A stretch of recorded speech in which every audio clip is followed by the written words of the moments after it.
നമ്മൾ ഓരോരുത്തരും ജനിച്ചു വീഴുന്നത് പല സാഹചര്യങ്ങളിലേക്കാണ്.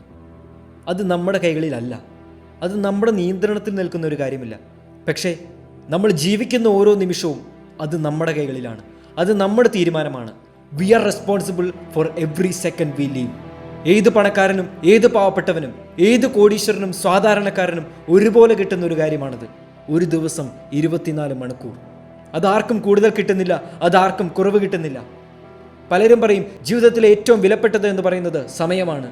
എങ്കിൽ നമ്മളൊരു കാര്യം മനസ്സിലാക്കണം, നമുക്കെല്ലാവർക്കും ആ വിലപ്പെട്ടത് ഒരുപോലെ കിട്ടുന്നുണ്ട്. ശരിയാണ്, സമയം കിട്ടിയതുകൊണ്ട് മാത്രം കാര്യമില്ല. ബാക്കിയുള്ള റിസോഴ്സസ് എവിടെ? ബാക്കിയുള്ള സാഹചര്യങ്ങൾ എവിടെ?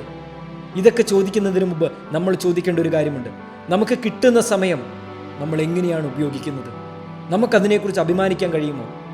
ഒരേ ഒരു കാര്യം ചെയ്യുക, ഒരു പേപ്പർ എടുത്ത് നിങ്ങളുടെ 24 മണിക്കൂർ എങ്ങനെയാണെന്ന് എഴുതുക. അതിലേക്ക് നോക്കുക. ഒരു 5 വർഷം കഴിയുമ്പോൾ നിങ്ങൾ എവിടെയായിരിക്കും? ഒരു 10 വർഷം കഴിയുമ്പോൾ നിങ്ങൾ എവിടെയായിരിക്കും? ആ പേപ്പർ നിങ്ങളോട് പറയും. ജീവിതത്തിൽ ഒരു ദിവസം ചെയ്യുന്ന ചെറിയ ചെറിയ കാര്യങ്ങളാണ് അത് തീരുമാനിക്കുന്നത്. ശരിയാണ്, പലരും പറയും ഒരു ദിവസം കൊണ്ടാണ് എൻ്റെ ജീവിതം മാറാൻ പോകുന്നത്. അവർ ഭാഗ്യത്തെ ആശ്രയിച്ച് നിൽക്കുന്നു, ഭാഗ്യത്തിലേക്കെല്ലാം വിട്ടുകൊടുക്കുന്നു. നമ്മൾ ജീവിതത്തിൽ വിജയിച്ചവരെന്ന് കരുതുന്നവരിൽ എത്ര ശതമാനം ആളുകൾ ഭാഗ്യം കൊണ്ട് രക്ഷപ്പെട്ടവരുണ്ട്? 1% അല്ലെങ്കിൽ 2%. പക്ഷേ ബാക്കിയുള്ളവരെല്ലാം ഭാഗ്യത്തിന് വിട്ടുകൊടുക്കാതെ സ്വന്തം കൈകളിലേക്ക് ഉത്തരവാദിത്തമെടുത്ത് കഷ്ടപ്പെടാൻ തയ്യാറായവരാണ്. അവർക്ക് കിട്ടിയ സമയത്തോട് നീതി കാണിക്കാൻ തയ്യാറായവരാണ്. അവർക്ക് കിട്ടിയ കഴിവിനോട് നീതി കാണിക്കാൻ തയ്യാറായവരാണ്. Time is the most valuable thing a man can spend. എന്തുകൊണ്ടാണ് സമയത്തിന് ഇത്രയും വില വരുന്നത്? വെറുതെ ചിന്തിച്ചു നോക്കുക. എന്താണ് ജീവിതം? It is just second after second. ഒരു സെക്കൻഡ് കഴിഞ്ഞ് മറ്റൊരു സെക്കൻഡ്. സമയത്തിൻ്റെ ഒഴുക്കാണ് ജീവിതം. Your life is nothing but the time you have got. ഒരിക്കലും ജീവിതം എൻജോയ് ചെയ്യണ്ട എന്നല്ല പറയുന്നത്. ഒരിക്കലും നമുക്ക് കിട്ടുന്ന സമയം എൻജോയ് ചെയ്യണ്ട എന്നല്ല പറയുന്നത്. പക്ഷേ അത് നമ്മൾ യഥാർത്ഥത്തിൽ എൻജോയ് ചെയ്യുന്നതാണോ?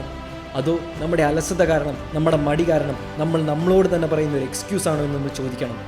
പലരും പറയും എൻ്റെ ജീവിതമാണ്, എൻ്റെ സമയമാണ്, എനിക്കിഷ്ടമുള്ളതുപോലെ ഞാൻ ജീവിക്കും, എനിക്ക് സിനിമ കണ്ടുകൊണ്ട് രാവിലെ മുതൽ വൈകുന്നേരം വരെ കിടക്കാനാണ് ഇഷ്ടം. അത് ചോദിക്കാൻ നീ ആരാണ്? പക്ഷേ അവരുടെ ഉള്ളിൻ്റെ ഉള്ളിൽ അവർക്ക് പറയാൻ പറ്റുമോ അങ്ങനെ അലസമായി കിടക്കുന്നതാണ് അവരുടെ ജീവിതത്തിന് അർത്ഥം നൽകുന്നതെന്ന്? അങ്ങനെ സമയം ചെലവാക്കുന്നതാണ് അവർക്ക് ഏറ്റവും കൂടുതൽ സന്തോഷം തരുന്നതെന്ന്? ഒരിക്കലും പറ്റില്ല. നമ്മൾ പലപ്പോഴും പറയും എനിക്ക് സമയമില്ല. നമ്മൾ ജീവിതത്തിൽ ഏറ്റവും കൂടുതൽ പറയുന്ന എക്സ്ക്യൂസുകളിലൊന്നാണ് എനിക്ക് സമയമില്ല എന്നുള്ളത്. അതാണ് നമ്മൾ നമ്മളോട് തന്നെ പറയുന്ന ഏറ്റവും വലിയ നുണ. നമ്മൾ ഒരു ദിവസം നഷ്ടപ്പെടുത്തുന്ന സമയത്തിൻ്റെ കണക്കെടുത്താൽ മാത്രം മതി ഇത് നമുക്ക് മനസ്സിലാവാൻ. ഡെൽമോ ഷ്വാർട്സ് പറയുന്നുണ്ട്, time is the school in which we learn, time is the fire in which we burn. സമയം എന്ന തീയിലാണ് നമ്മൾ വളരുന്നത്. നമ്മുടെ ചുറ്റുമുള്ള മനുഷ്യരുടെ ജീവിതത്തിലേക്ക് നോക്കുമ്പോൾ അവർ പലതും നേടിയിട്ടുണ്ട്. അവർക്കും നമ്മുടെ അതേ സമയമായിരുന്നില്ലേ? അവർക്കും നമ്മളെപ്പോലെ ദിവസം 24 മണിക്കൂർ ആയിരുന്നില്ലേ? അവർക്ക് കഴിയുമെങ്കിൽ എന്തുകൊണ്ട് നമുക്ക് കഴിയില്ല? അവർക്ക് കഴിയുമെങ്കിൽ നമുക്കും കഴിയും.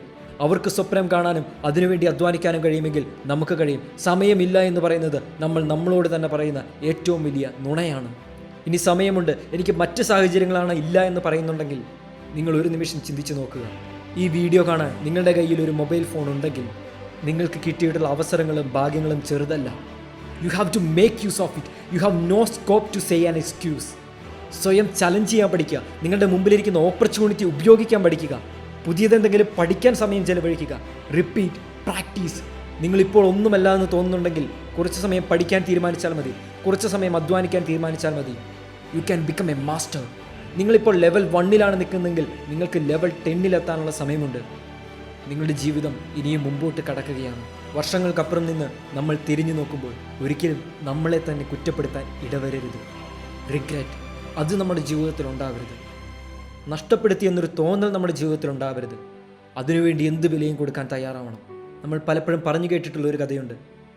എല്ലാ ദിവസവും ആരംഭിക്കുമ്പോൾ നിങ്ങളുടെ ബാങ്ക് അക്കൗണ്ടിലേക്ക് 86,400 രൂപ ഇടുന്നു. അതിൽ നിങ്ങൾക്ക് എത്ര വേണമെങ്കിലും ഉപയോഗിക്കാം. പക്ഷേ ദിവസത്തിൻ്റെ അവസാനം രാത്രിയാകുമ്പോൾ നിങ്ങൾ ഉപയോഗിക്കാത്തതെല്ലാം ബാങ്ക് അക്കൗണ്ടിൽ നിന്ന് അപ്രത്യക്ഷമാകും. അങ്ങനെ ഒരു അവസ്ഥ വന്നാൽ ആ കടക്കുന്ന പൈസ മുഴുവനും നമ്മൾ ഉപയോഗിക്കാൻ ശ്രമിക്കില്ലേ?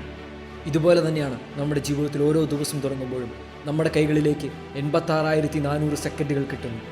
നമ്മൾ വേണ്ട എന്ന് പറയുന്ന, നമ്മൾ അലസതകാരനെ മാറ്റിവെക്കുന്ന ഓരോ സെക്കൻഡും അത് പാഴായി പോവുകയാണ്. ഒരു മിനിറ്റ് നേരത്തേക്കൊന്ന് ചിന്തിച്ചു നോക്കുക. നമ്മൾ നഷ്ടപ്പെടുത്തിയ സമയത്തെക്കുറിച്ച് നമുക്കതിൽ അഭിമാനിക്കാൻ കഴിയുന്നുണ്ടോ? ഇല്ല. എങ്കിലൊരു തീരുമാനമെടുക്കണം. നമ്മൾ നമ്മുടെ സമയത്തെ ബഹുമാനിക്കും, നമ്മുടെ ജീവിതത്തെ ബഹുമാനിക്കും. So start today what you want to do. Napoleon Hill പറയുന്നത് പോലെ ടൈം ഈസ് നെവർ റൈറ്റ്. നിങ്ങൾ കാത്തിരിക്കുന്ന ഒരു സമയം, നിങ്ങളെല്ലാം ശരിയായി എല്ലാം നേരെയായി വന്നിട്ട് തുടങ്ങാനിരിക്കുന്ന സമയം അതൊരിക്കലും വരില്ല. There will be always some problems, there will be always some challenges. നിങ്ങൾക്ക് എന്തെങ്കിലും ചെയ്യണമെങ്കിൽ ഇന്ന് തൊട്ട് ചെയ്തു തുടങ്ങുക. വീണ്ടും നമ്മളോട് തന്നെ നുണ പറയരുത്. നമുക്കറിയാം നമ്മുടെ കളികൾ എങ്ങനെയാണെന്ന്. ഇന്ന് പറയും നാളെ ചെയ്യാമെന്ന്, നാളെ നമ്മൾ പറയും മറ്റൊരു ദിവസം ചെയ്യാമെന്ന്. നമ്മളെ തന്നെ പറ്റിക്കാൻ നോക്കരുത്.